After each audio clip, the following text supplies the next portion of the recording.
Good afternoon, everyone, and thanks so much for joining us for today's webinar, Speech to Print, Language Essentials for Teaching Reading, presented by Luisa Motes. My name is Naya Hyde, and I'll be your moderator today. I'm a marketing assistant at Brooks Publishing, who is the proud sponsor for today's webinar. If you're not already a member of the Teaching All Students community, we would love for you to join. When you join our community, you have access to more webinars like this one and some other special content and offers. You can join at the link below. Speaking of special offers, we are offering a 20% discount at brookspublishing.com with code edWebMotes. This offer excludes our trainings, pre-discounted items, and online products, but it's good on everything else, including Luisa Motes' new release. Without further delay, it is my great pleasure to introduce today's presenter. Luisa Motes has been a teacher, psychologist, researcher, graduate school faculty member, and author of many influential scientific journal articles, books, and policy papers on the topics of reading, spelling, language, and teacher preparation.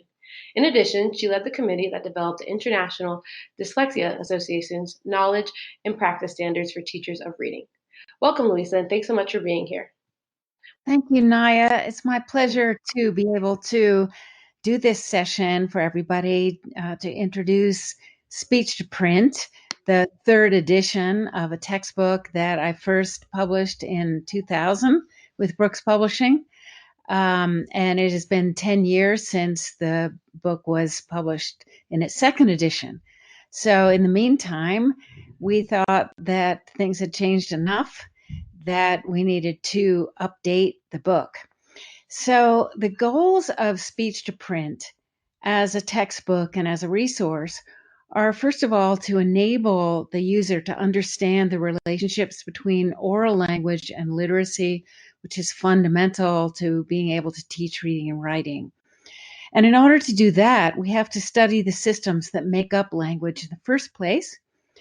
And we also then not only want to understand the language systems themselves, but we want to understand the language processing problems that can impede literacy development in students, which are quite varied and wide-ranging.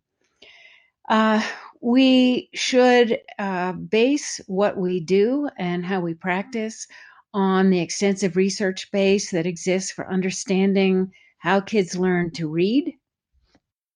And part of that theoretical and research basis for guiding practice is all the literature on the phases of reading development and why an understanding of those phases of reading development should help determine what to teach to whom and when.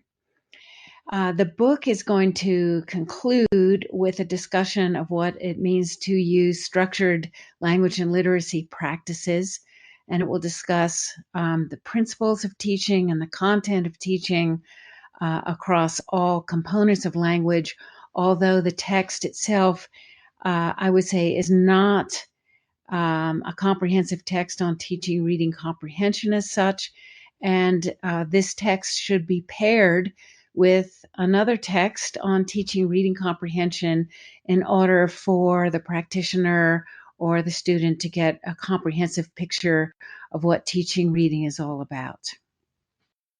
So let's first look at the content of this text. The text is primarily designed to give practitioners enough of a knowledge of language structure and the content that you would be teaching through the different components of instruction that you can stand up in front of a group of kids and feel comfortable explaining how language works, everything from the speech sound system to the print system to the system called syntax, by which we order words to make meaning in sentences.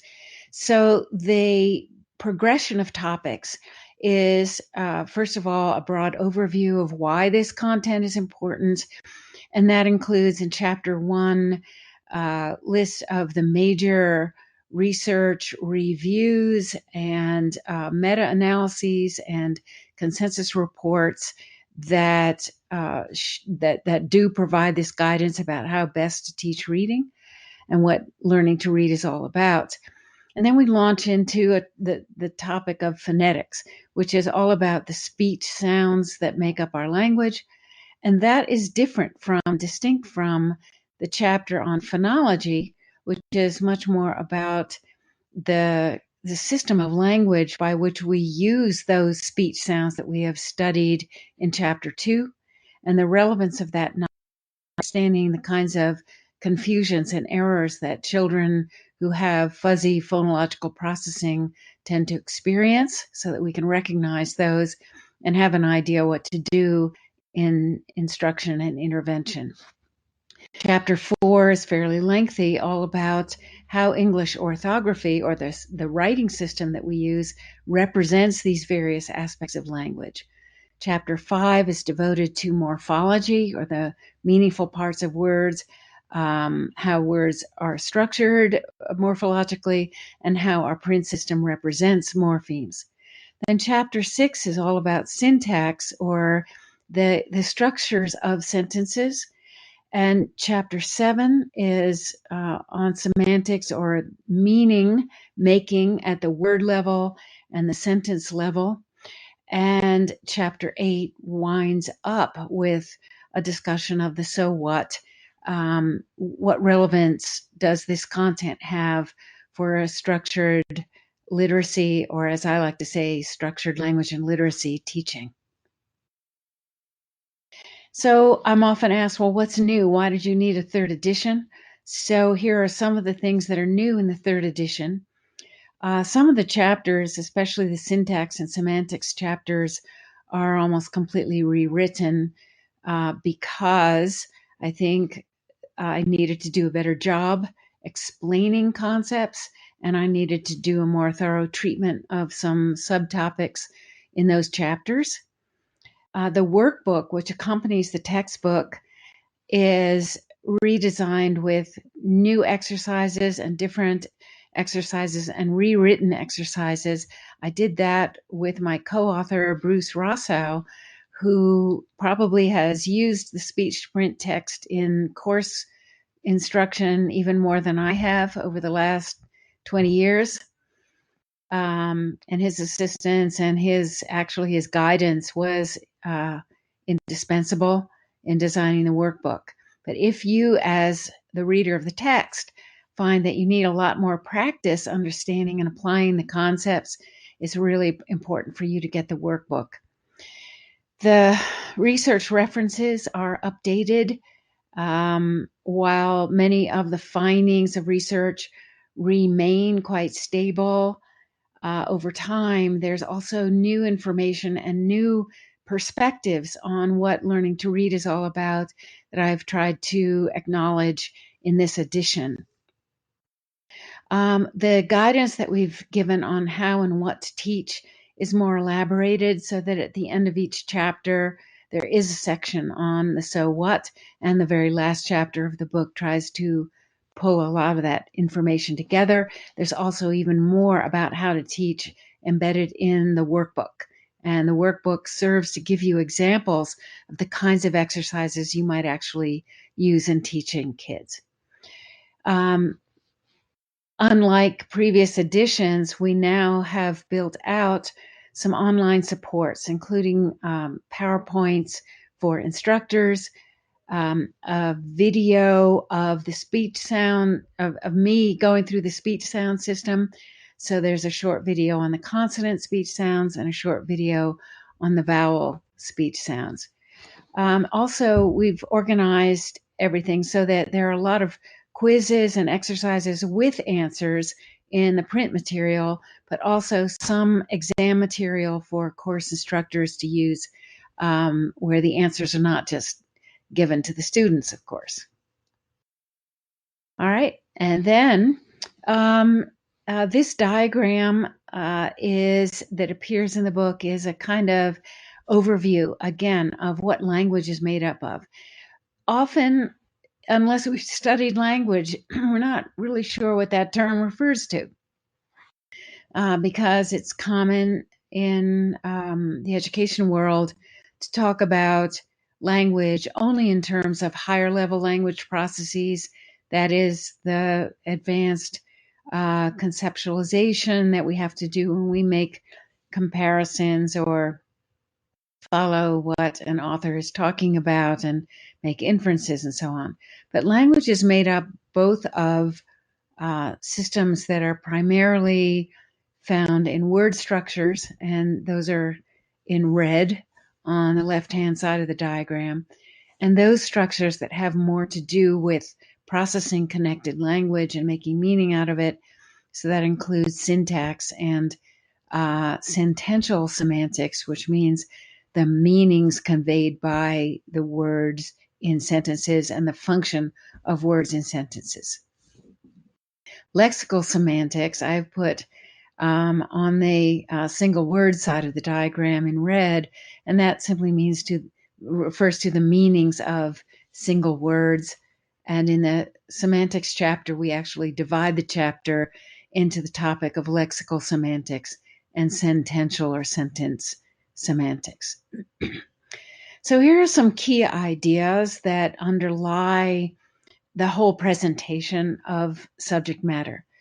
One of those, which is still not widely understood, is that word recognition, printed word recognition, is only incidentally a visual activity.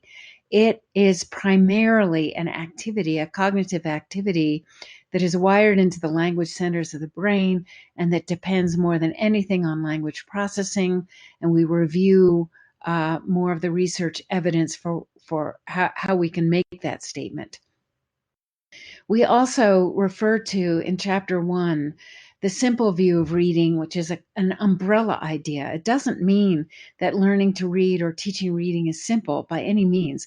In fact, I've written a paper called Teaching Reading is Rocket Science that is being republished this summer by the American Federation of Teachers that addresses the complexity of all this. But the simple view of reading is simply a basic umbrella concept that helps guide our thinking and categorize our discussion of topics in this complex area. And this states that that reading comprehension, which we all want as an outcome, is the product of word recognition, printed word recognition, and language comprehension.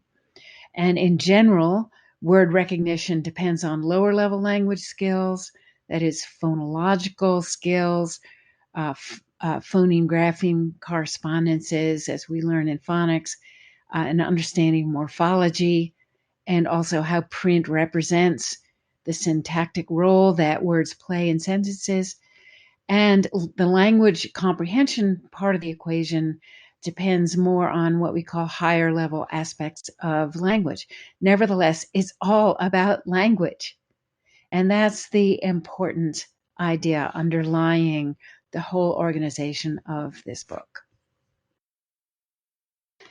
And just to reassure anyone who objects to the idea of a simple view of reading, if we were to elaborate the topics that are discussed under each of these general domains, we'd see again that learning to read is very complex, and the topics that we need to get a grip on under word recognition include phoneme awareness, decoding of printed words, and rapid recognition of printed words, which occurs through a process we call orthographic mapping. And then language comprehension as an umbrella term includes a lot of subtopics, including morphology and word meaning or lexical semantics, sentence structure or syntax, sentence meaning, and discourse structure, and all under understanding of language form.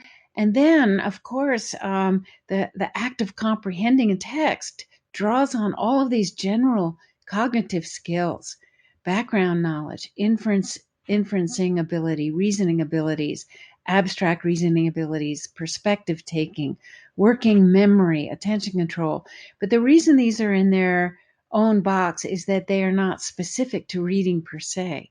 Although they're very essential for reading comprehension, they are also essential for many other aspects of academic learning. Now, one of the reasons why the book goes into so much detail about what is what, and why I, as the author of the text believes that we need to all, as educators, be acquainted with and study aspects of language is, first of all, that we can't figure out this stuff just from being passionate about reading. We can't figure it out just from being readers ourselves. This is professional disciplinary knowledge, and we need to learn it in this formal way because adults, including educators, have very little conscious awareness of the language structures that we use in speaking, listening, reading, and writing. We're designed to use language, but not to analyze it without more structured study ourselves. Just as a physician would need to study anatomy, and we don't know what's what in our own anatomy unless we sit down and study it. And I can say this with confidence because we give so many tests along the way of what teachers know already and what they believe and what they have to learn. And then we always ask, well, was this valuable to learn this information? And always we get an affirmation that, oh, yeah, actually, I didn't really know the difference between a digraph and a blend, or I didn't really understand what those silent letter spellings were about or how to explain them. I don't know, we find out, why there are two T's in a tract, or two T's in batting, or two T's in written. And there are some different reasons why we double letters, but we need to know what they are so we can explain these words to kids. We also know that we're not wired to be phonemically aware, even if we are literate adults, or we're not wired to be aware at the level required for explicit instruction. And we have to learn, again, as part of our disciplinary knowledge. And we also, many of us are very uncomfortable having to teach about sentence structure, which includes parts of speech and grammar and what kind of sentence we're dealing with when we're trying to explain a sentence meaning or help kids write a certain kind of a sentence. We don't have that at our fingertips. And again, we need to study it and become more well-versed in the content. Now, underlying, back to chapters 2, 3, and 4, underlying why we go into so much detail on phoneme awareness, phonics, advanced phonics, and a word structure in print, is that the process of learning to read is highly dependent on something called orthographic mapping, the ability to match speech and print. And that's the title of the book, of course, Speech to Print. In order to make sense out of the letters that we see on the page, we have to have a sense that the word is made up of 3 different sounds in the case of read, or 3 different sounds in the case of has. Only in the case of has, the letters are somewhat less transparently aligned with the sounds because the letter S in the word has represents Z. It doesn't represent S. The word is not has, it is has. And in order to map that words for to store in our memories, we have to make that connection between the letters and the speech sounds. And it may be a little more work to do that if it's an uncommon relationship. Nevertheless, we learn this word the same way that we learn the word read in print. And actually, when we come to a less regular word, such as comb, we learn it through the same mechanism, but we then have to learn that this letter combination, which is called a grapheme with a silent letter, in this word corresponds to the sound and this letter does not correspond to a sound on its own. So this is the essence of what we call mapping speech to print. And in order to do this, of course, kids have to become phonemically aware. And not only do they have to be phonemically aware, but they have to become fluent and fast in their what Kilpatrick calls phonemic proficiency. So we go into that in the text. We have found that many people, until they study this, are confused about what a phoneme is. So we lay it all out. A phoneme is not a letter, as we see here. A phoneme is a speech bit or a speech sound that enables us to make different words. That's the definition. If you can find examples of a speech sound making a different word from another word, it can be classified as a phoneme. So phonemes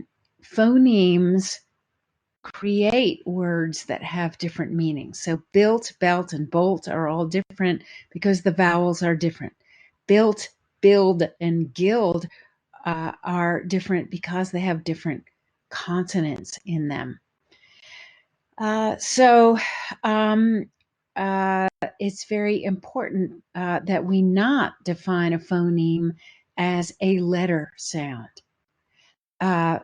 Letters represent phonemes, letters and letter groups, but they are not the same thing. So then, in order to become phonemically aware, we have to really understand the speech sound system. In English, we have this array of 25 consonant phonemes. And what's important and what we ask you to learn if you're going through this text, we ask you to learn the chart really well, because we want you to understand that the rows and the columns contain phonemes that are inherently confusable because the sounds have what we call overlapping features. And I think the next slide illustrates this. Yes. So when we talk about the features of phonemes, we're talking about nothing to do with letters, but everything to do with how we form the sounds in the mouth, the place of articulation, and the manner of articulation.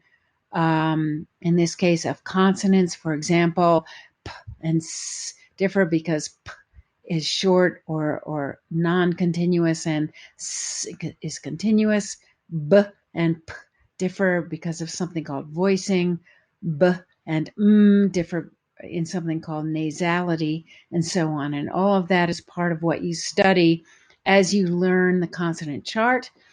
And then there's the whole system of vowel sounds in English, vowel phonemes in English. And we begin with the idea that we are not talking about letters, and we are not talking about middle sounds. We are talking about vowels as open speech sounds made with little obstruction of the tongue, lips, teeth, or air passage. All of them are continuous and voiced. Every syllable has to have a vowel phoneme in it. There are 18 vowel phonemes in English. And consider the contrast between how we're approaching this and what is typically taught to kids, which is a vowel is A, E, I, O, or U. Well, those may be the primary letters that we use to represent 18 vowel phonemes, but they are not vowels. So we want to get that straight from the outset. And so we do things like put the vowel phonemes in the middle of spoken syllables, and we illustrate how the vowel phonemes make different words. So beat, bit, bait, bet, bat, bite, bot, but, bought, boat, put, because there's no but, boot, butte, burr, bar, bore, boy, and bow. And so this is the vowel chart. Okay, this chart shows all of the vowels in English using phonic symbols, that is, normal letters with diacritical marks. And the vowels in English go from the top left down to an open mouth position and back up to a more closed mouth position like this: E, I, A, I, O, U, U. Then oi and ow in the bottom left, those are diphthongs. And the R-controlled vowels are R, and or.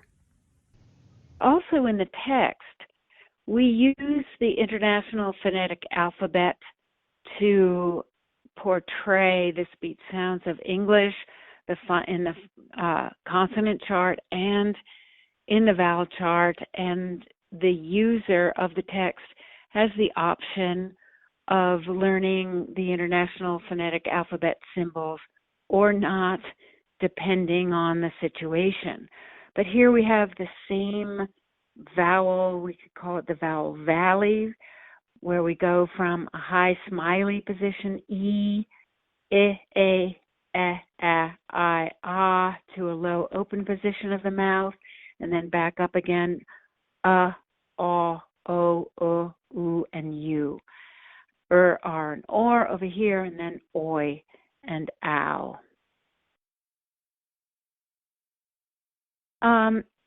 This is just a slide I threw in here so you can see how one teacher who has learned this information and who's using the phonics symbols translated this information into something I think looks like the door of her classroom or some shiny surface, where she made a sound wall for her students so that they could see all of the vowel sounds, and then she gradually taught them the major spellings for each of the sounds.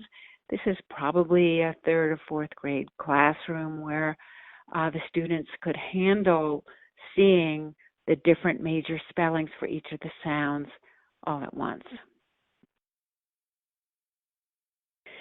Now in chapter 3, again, we studied the topic of phonology, and again, that's distinct from the content of the phonetics chapter, where we're just focused on understanding the consonants and vowels of English. And here in chapter 3, we have to confront the fact that phonemes are rather elusive in speech, because we do not speak in single speech sounds. We speak in whole words where phonemes are smooshed together or co-articulated. Co-articulated means spoken together as a single unit.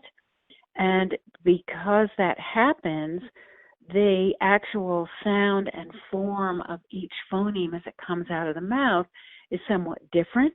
And those subtle differences in phonemes are called allophonic variations.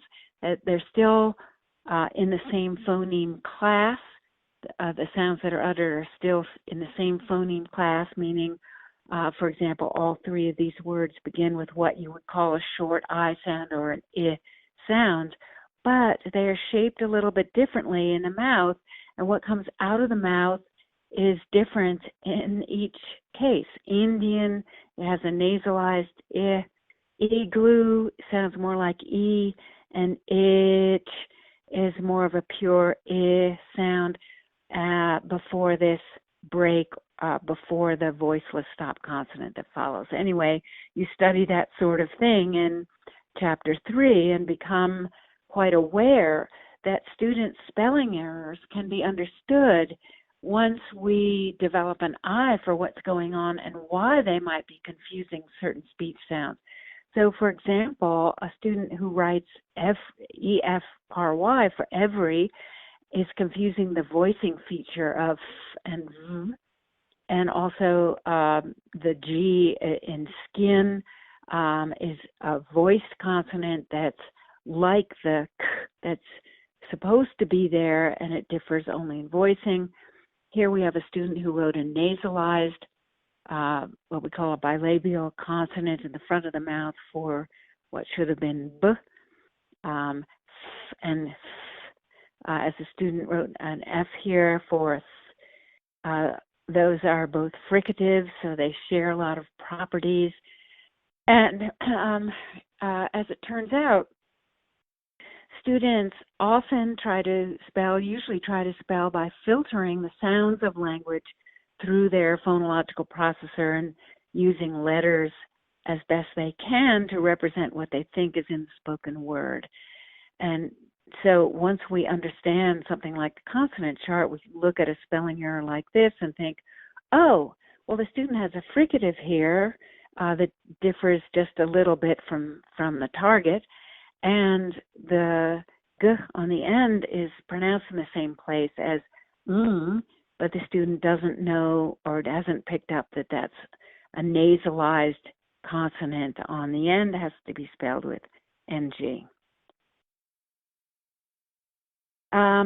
Chapter 4 is all about the spelling system. So the term orthography means the spelling system of English. And the way we approach this topic is by acknowledging and then fleshing out the idea that there are 5 different angles for understanding why words are spelled the way they are.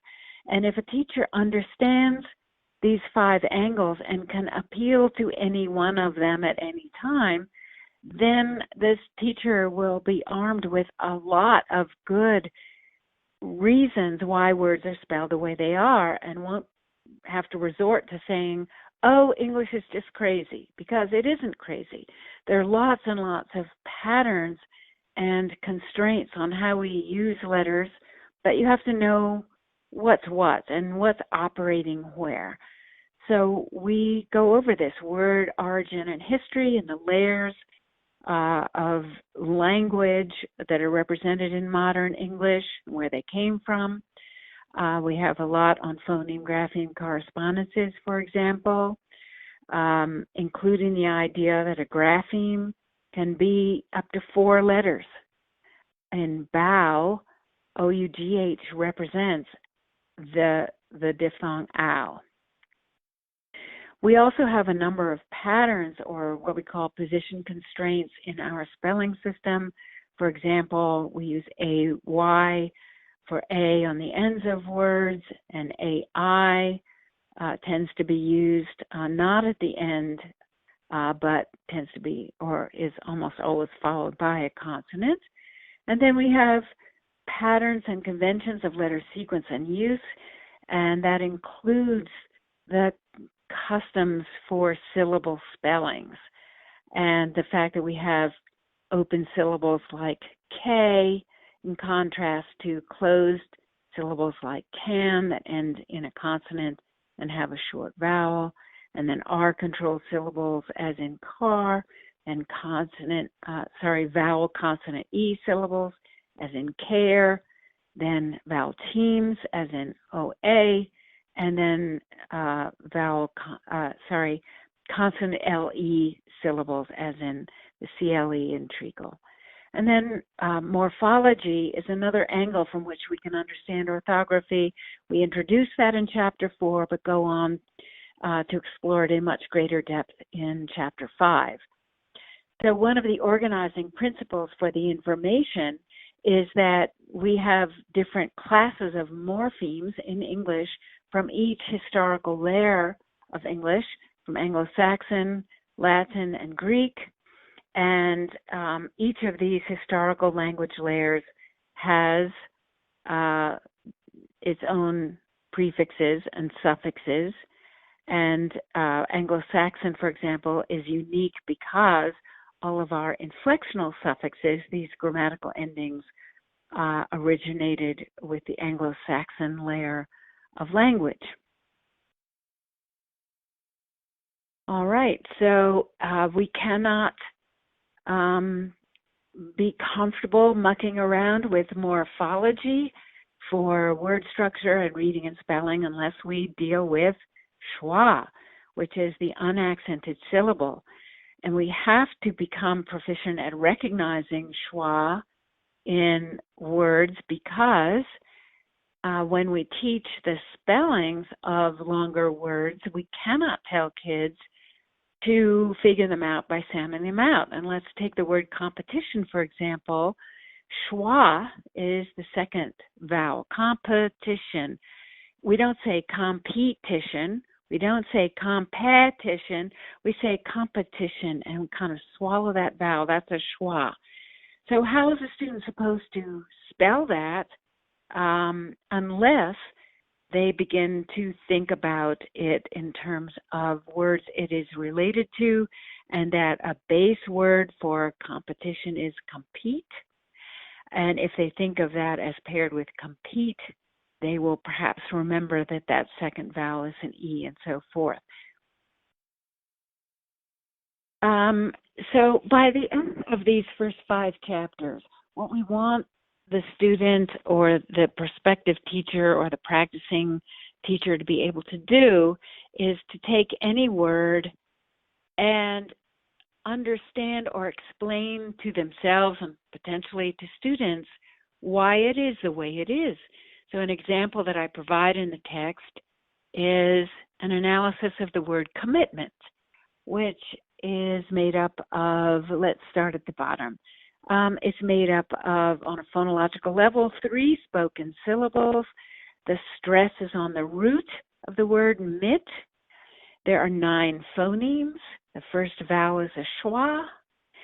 And the spelling represents the prefix com, another morpheme, base morpheme mit, and a suffix ment. The reason you end up with 2 M's there in the orthography is because the prefix com is added onto the root morpheme mit.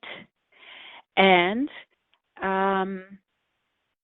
when you add a suffix that begins with a consonant to a word that ends in a consonant, you do not have to double anything. But a common spelling error is that people put 2 T's in commitment and the word doesn't need them. All of these are closed syllables. We could get really detailed here and say, well, why would you not have a K there for the sound k? And whenever we have k in front of letter O, we almost always spell it with the letter C. And then on a semantic level, what does this mean? It means a promise, an obligation, responsibility, and also the word has several meanings depending on the context in which it is used. Now at a morphological level, again, we have not only 3 syllables, but 3 morphemes, as I described before. And syntactically, this word is a noun. The suffix makes it into a noun. It marks it as a noun, and in syntactic structure, we use it as a noun. So those are all the things I can say about that word in case any questions come up about its meaning, about its spelling, and about its morphology or its structure.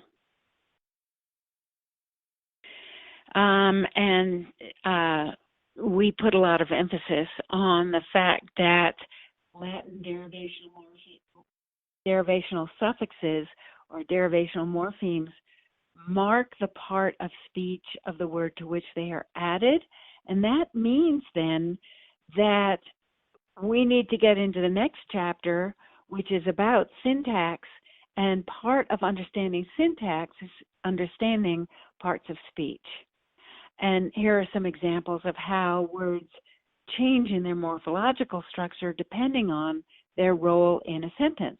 A person who bakes is a baker. A nation is governed by its government. Someone who assists is an assistant. Avoiding doing homework shows avoidance. So you can see here from these examples how important it is to be able to teach students not only to recognize these familiar morphemes or parts of words and suffixes which are ubiquitous in academic text, but also to be automatic at recognizing how those suffixes and other morphemes correspond to the meanings that words have within a syntactic structure. Word building is, this is an example of the kind of activity we do a lot in the workbook and the text, generating from these meaningful parts, generating real words in the language. We have a lot of fun with that, building word family trees that are all connected with a common morpheme. And then we turn this around and look at student spelling and ask, what is it that a given spelling or spelling sample tells us about what students are and are not processing about words and word structure when they write certain things. So we can see it's very common for students, and you've all seen this if you have students, that they'll write these inflections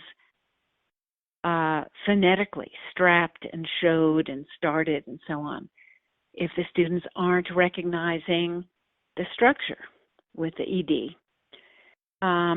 These here are derivational suffix errors: hungry, finally, famous, unseeable, sharpened, gently, vacation, abundance. The students are trying to spell phonetically because they don't think of the words in terms of their morphological structure, and that's where we want to get to with advanced word study, because knowing about word structure will help students read, spell, and build their vocabularies. Now, the chapter on syntax has been rewritten, chapter 6, and the basic idea is that a sentence is not, in fact, a group of words that begins with a capital and ends with a period, but rather it is an underlying architecture or linguistic structure, like the frame of a building, that allows us to put words into slots to make meanings and to communicate with one another. And every language has a syntactic system, and every language is pretty universal. I think it is universal in language that sentences have a noun phrase and a verb phrase, so that's the basic structure of a sentence. And then within that basic structure, we can have many elaborations of what goes into the basic noun phrase and the basic verb phrase, and we can have add-ons and so on. But what we do in our chapter is not only acquaint people with this idea of how syntax works and the idea of a framework into which we have slots for words to perform certain functions, but we also want to translate that idea into something practical for instruction that's going to make sense for kids. So our emphasis, for example, with parts of speech is to harp on the idea that if we're teaching kids about nouns, that those words are the ones that tell us the who or what is doing something in a sentence. If we want kids to understand what a prepositional phrase is, we want them to ask which words are telling us where or when or how something has occurred in the sentence. If we want them to understand what an adjective is, we want them to see that those words answer the question, what kind of something or other is doing the whatever, to what, where, when, and how. So that is our approach. We call it a functional emphasis in teaching syntax. And then chapter 7 on semantics is where we really talk about word relationships, things like antonyms and synonyms and partial synonyms, semantic overlap, odd uses of words like idiomatic phrases, figures of speech, and we do a lot of exercises on classification and recognizing word relationships very explicitly. And that leads, the section on lexical semantics or meaning at the word level leads into a little section on the principles of vocabulary instruction. Those are just like probably what most teachers have been exposed to along the way, how important it is to select a few words that are important to the meaning of a passage, teach a few words in depth, because in doing so, kids learn how to think about words. There's no way that a teacher can teach kids explicitly every word that they need to know. There are many times over, kids are going to learn words from context and reading and more incidentally, But if we teach explicitly in this way, and we emphasize that word meanings exist in relation to other words, then kids develop a way of thinking about new words that they encounter. So, for example, teaching about multiple meanings makes kids alert to and aware of the possibility that a word that looks familiar might be used in a completely different way in a given passage. And so then in Chapter 8, we end up with a summary of what structured literacy is all about, again, in this textbook, with an emphasis on content, because we couldn't do everything in one text. So we review again all the aspects of language that need to come into play when we are teaching kids how to read and write. And we summarize the instructional practices that can be described as explicit and systematic and cumulative. A lot more could be said about instructional practices and principles, and there are other texts that do that very well. For example, Anita Archer's text on explicit instruction, where there are many more examples than what we give here in our text on what it means to provide structured practice, what it means to teach a concept explicitly, and what it means to practice in the most productive ways so that information is remembered over time. Those are basic principles of learning and teaching that are really important, but there are other texts about that. So while we described those principles, our main emphasis in this text is on the content. So I'll just summarize the whole point of speech to print as this. We can only teach well what we ourselves understand, and I personally was motivated to write this text after I realized that my knowledge base, which I acquired in a very highfalutin doctoral program, should have been the knowledge I was given when I was first taught to be a teacher, and that I was not given. And I spent years learning the content in an incidental way and thinking to myself all the time, well, why aren't teachers taught this? So that was the reason why the first edition of the book came out, and I still have seen over and over again that when we know the content ourselves, we are so much more able to focus on what's going on with the students in front of us, so much more able to see what a given student needs at any point in time, so much more able to judge how much instruction they need and at what pace and with what methodology, because students are different. Some of them pick this up very easily and they're on their way with a little bit of instruction. Great. Others need everything explained to them with inordinate amounts of practice, and we have everything in between. But at least we're empowered with this knowledge base to know what the path through the content is and what the content is. So the overall intent of instruction is to develop language facility in students, broadly speaking, and to acquire ourselves the knowledge of and ways to apply many specific concepts that ultimately lead to better reading and writing and language use. So we like to say, everybody's saying these days, you can and need to be smarter than your program. And when we know better, we do better. Actually, what Maya Angelou said was, when you know better, do better. It was an imperative in her statement, and we've shifted a little bit to make an observation. When we know better, we can do better. Wonderful presentation, Luisa. We want to remind you all to write down the 20% off discount code, edWebMotes, to order the third edition of Speech to Print, Language Essentials for Teachers.